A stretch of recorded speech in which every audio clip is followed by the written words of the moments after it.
Alright, everybody, this is my review for Curse of Brimstone, #1 from DC's New Age of Heroes lineup.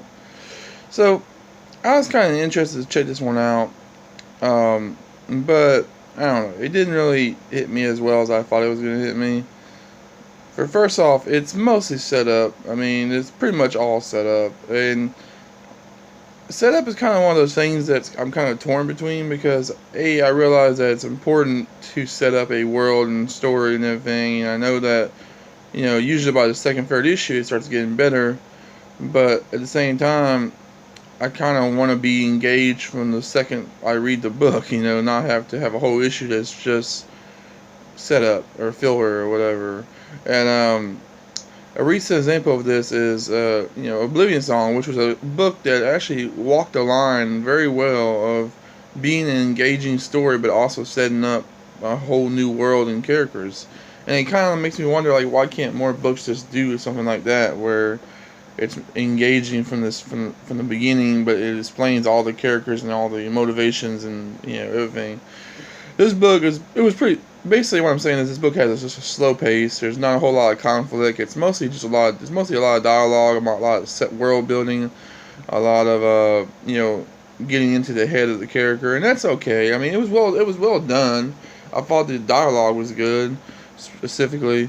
Um, I do feel like it carries on a little too much. Like it tries to reinforce certain things a little too many times. Like, for example, they really try to make you realize, like, that the main character is stuck in a dead end town and he wants to escape.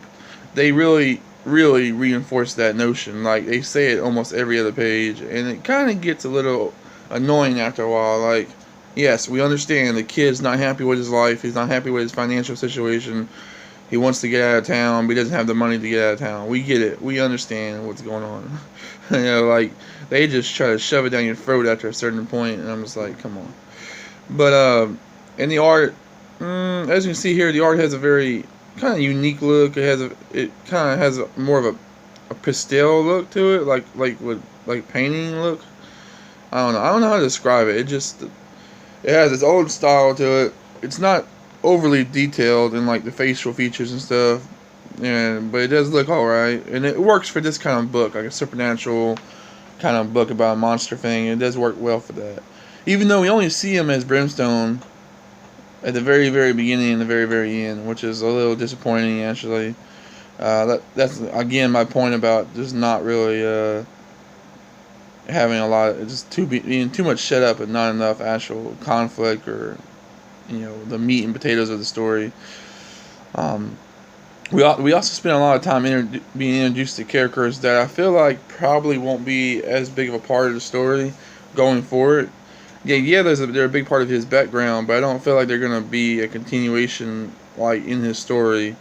I don't know, like his family and stuff. Like I feel like they're not gonna be spotlight in the rest of the series. So why focus on them so much? I don't know.